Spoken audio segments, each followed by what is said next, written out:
What's up, YouTube? It's that bald white guy here. Today we're going to go over my Bailout bag, or automotive bag, EDC bag, whatever it is you want to call it. Basically, it's a bag to keep in your car to get you home. In the event of a natural disaster, civil unrest, you've wrecked your car and you live out in the country. You got to get home. Well, wearing your polo shirt, your jeans, and your shoes may be able to get you there, but you're going to be awfully uncomfortable doing it, and it may not be able to get you there, to be honest. So today we're going to go over it, what to put in it, or what I put in it, and to give you some ideas of how to build your own if you haven't done this yet. So let's get into it. First thing, my canteen. Good canteen, you got to have water. Very, very high priority when trying in any survival situation to get home or get to a bug out location or wherever it is you're on your way to.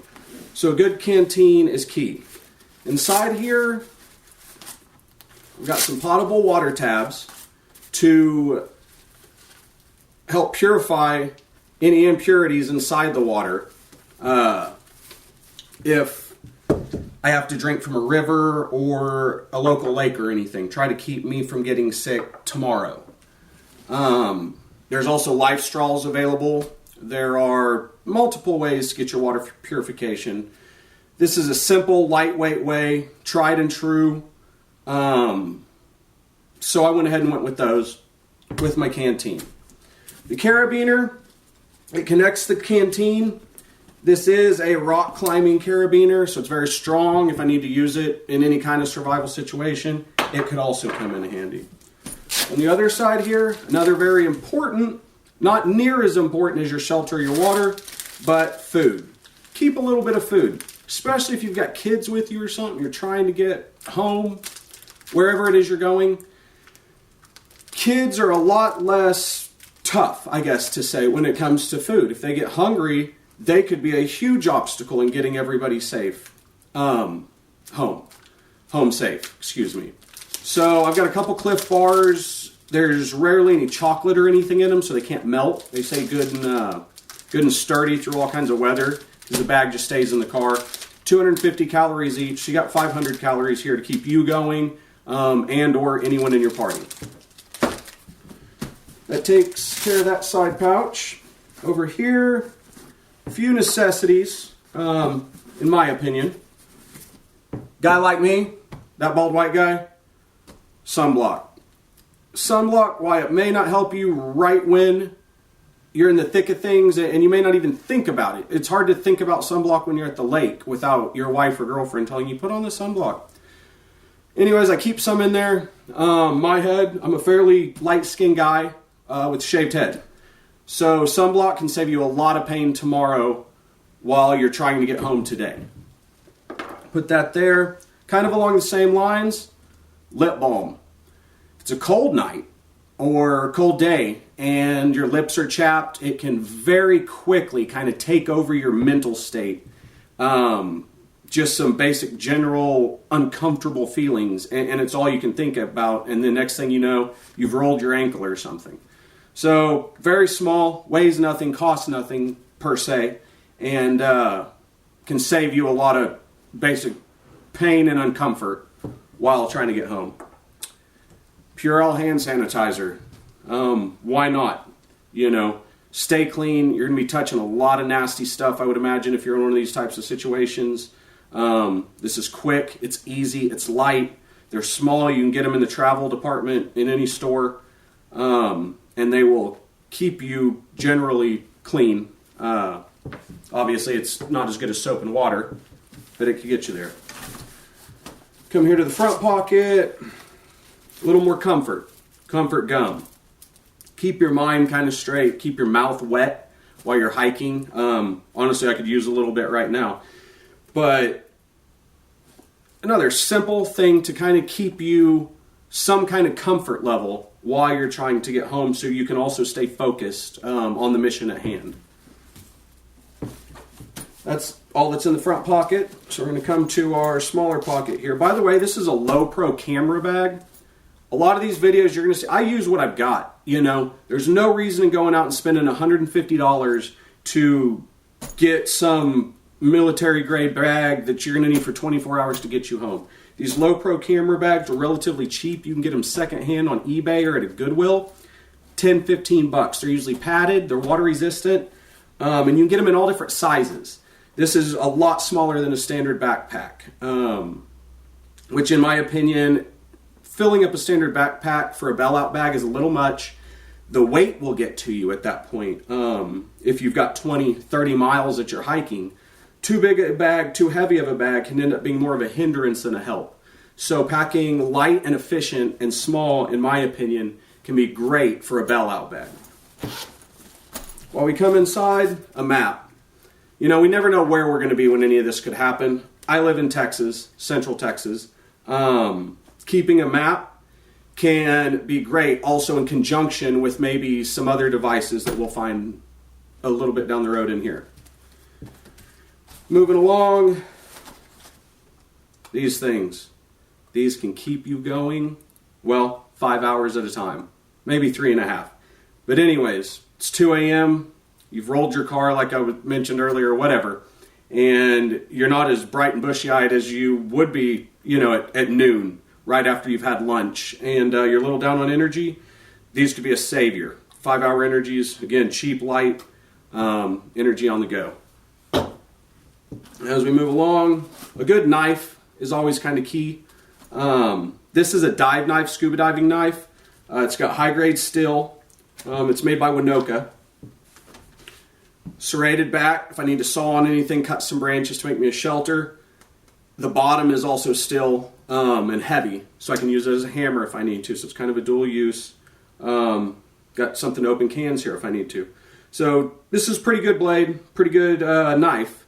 I would suggest obviously having some type of survival knife inside your bag as well. We've also got straps for the sheath here. If you've got to connect it to your belt, maybe to your leg, wherever you need to connect it, these straps could also come in handy, tying branches together, keeping things good and tight. We'll set those down there. Chem lights, if you know you've made it 15 miles and it's gotten dark and you're out in the wilderness, you need some light to get you through to the next morning. Chem lights are great. You know, they don't run out of batteries. These are good for 12 hours a piece. 2 of them will usually light up a pretty good area, shelter area if you need them. So I always keep a couple in really any bag that I make to bug out or bailout bags. Mini mag light, it's LED, it's bright, 2 AA batteries, last me I think approximately 6 to 9 hours, don't quote me on that. But again, it's got a belt sheath, you put it on, move right along. Light is obviously key because again, you don't know, things don't always happen in the middle of the day, right? We can't predict that. So another things that can help you that we may not all think of initially, zip ties. Big ones and small ones. These can come in very, very handy for a magnitude of situations. If you're watching this video about bailout bags, I assume you understand the importance of what these could do for you in medical and survival situations. That takes care of this pocket. We're all empty here. And we're going to go into the main pocket now, where we kind of keep the bones of everything. Try to make some room on the table. First thing, let's hit some of the medical stuff. Again, if you're out moving around and you get a bad cut or you sprain your ankle, whatever, it's you. It's on you or somebody in your party to fix you or you fix them. So keeping a decent medical kit could come in very handy. Rubber gloves, I just keep 1 pair. Again, bailout bag, not a bug out bag, so I'm trying not to overstuff this thing with things that I may not need. Rubber gloves are key. Keep your hands clean along with the Purell. You're ready to go in. Do what you got to do. Painkillers, little thing of Advil could go a long way, depending on your situation. We won't spend too long on the Advil. Gauze. Small gauze. We've got a large crinkle gauze. Cuts, abrasions, whatever you may need. This could come in handy as well. An ace bandage for spraying your wrist, spraying your ankle, or you need to help hold some of this gauze tight if you have a bad cut. This could work to help keep pressure on the cut itself. Styptic powder. Some of you use it for shaving. Some of you guys like me. It helps stop the bleeding. It burns a little bit. This can also help with a bad cut. If you need to, what it does is it tightens up your capillaries. When this hits them, that they tense up real tight, and it helps stop the bleeding quicker.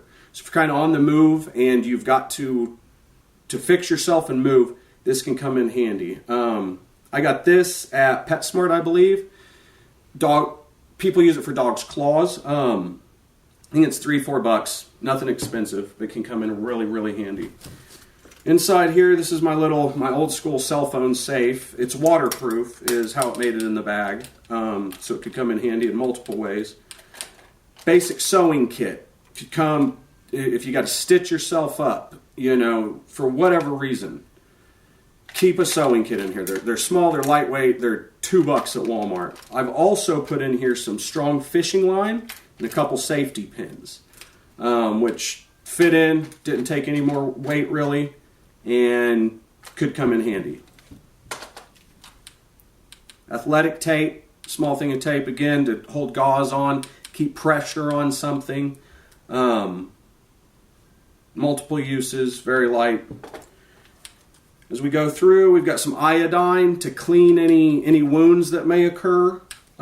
Few packets of that. I think I've got 3 there. We've got germ killer with aloe. Keep our hands good and soft while we try to get home. A few of those, they also have a lot of alcohol in them, so they'll help kind of clean up a wound area. Burn cream. Burn cream is great, for whatever reason you burnt yourself on something.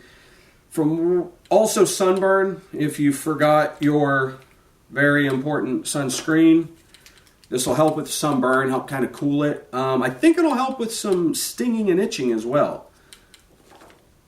And of course, a few Band-Aids. Keep some Band-Aids.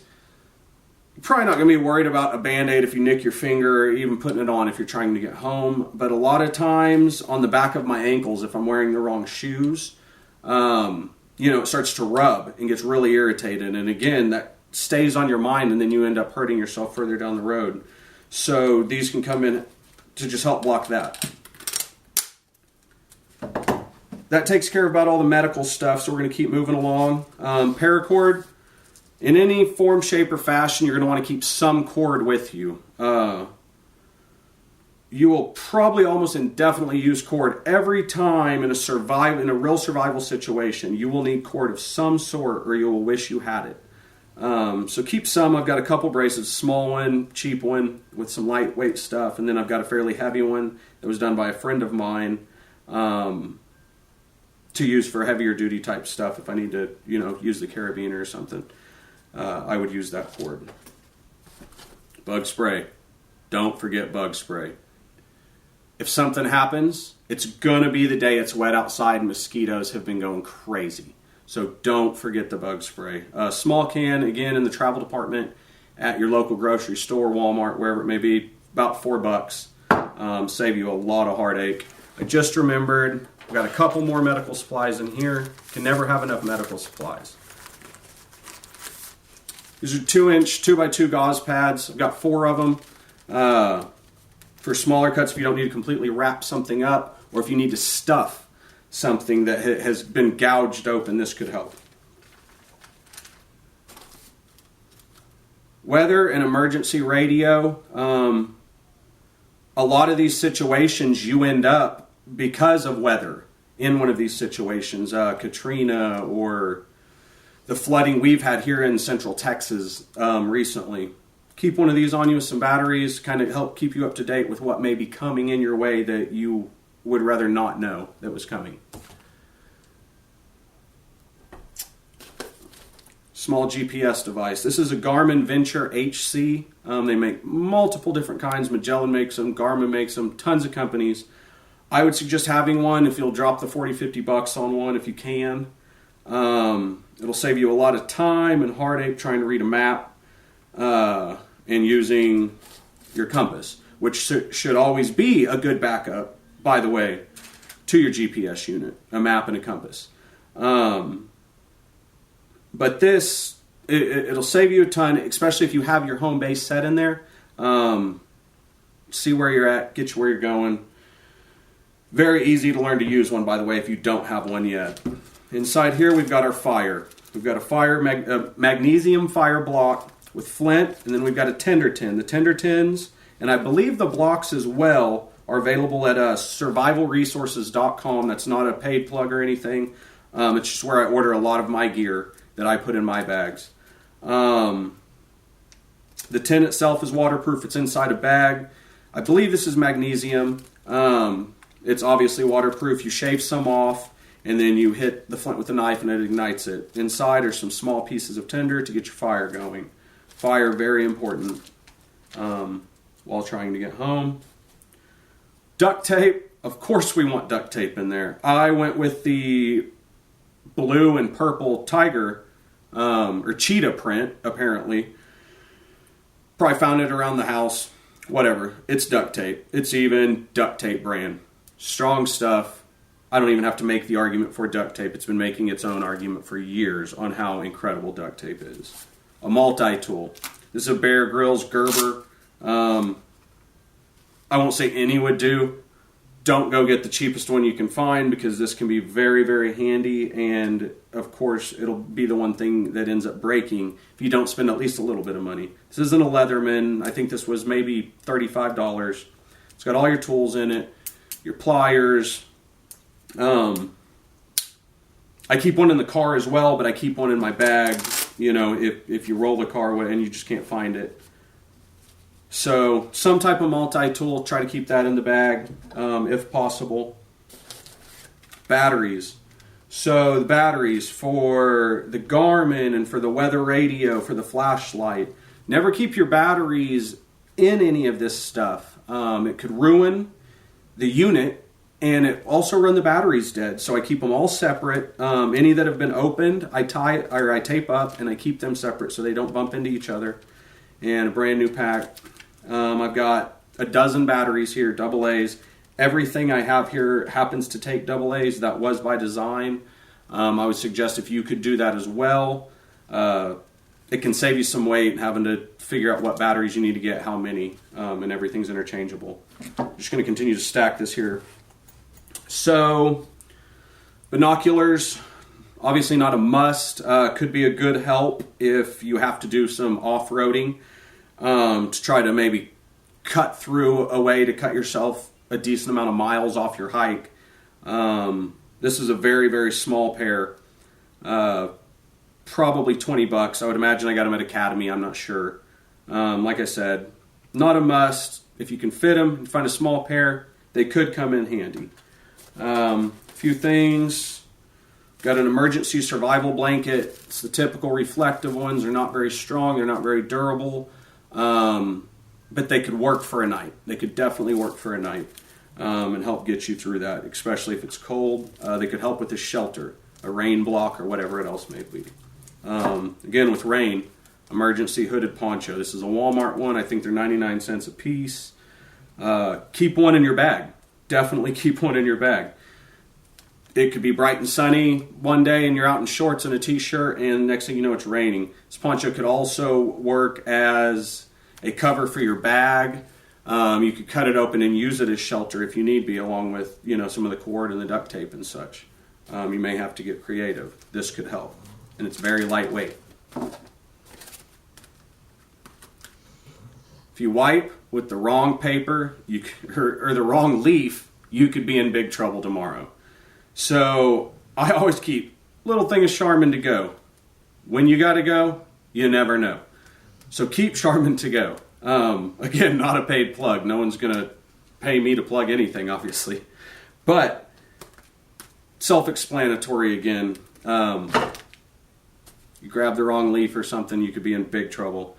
And I'm in Texas. I happen to live in a state that supports my Second Amendment rights. So I choose to keep a firearm in my vehicle, along with some extra ammunition. This is a Bursa Thunder 380. I keep 3 magazines with it, and it is my car gun. Pop that there. Empty chamber. If you happen to live in a state that doesn't respect your Second Amendment rights, you may find yourself not being able to do so. Check your local laws. Don't get yourself in trouble. But if possible, I highly recommend keeping a firearm. No telling what situation could come up. I'm not a doomsday guy. I'm not even really a prepper. I consider myself just a prepared person in an ever-changing and ever more so obviously dangerous world. So if possible, I suggest keeping a small caliber handgun with you with plenty of ammunition, because worst case scenario could come up during a very bad case scenario that you find yourself in. So this is my basic Bailout bag, and I'm sorry about the little bit of stuttering and such. I'm brand new to YouTube. I hope you guys will subscribe to my channel. I look forward to bringing videos about bug out bags and other survival type things, as well as some reviews on some of these products, some weapon breakdowns, and all kinds of outdoor videos, as well as some of my vacations. If you check out my Maho Beach video from before, my first video that I put on YouTube, you may find that entertaining as well. It was some planes coming in one of the most dangerous airports, apparently, in the world. But thanks for watching. I really appreciate it. Please subscribe, click, and I will be back within a week with another video. Thank you.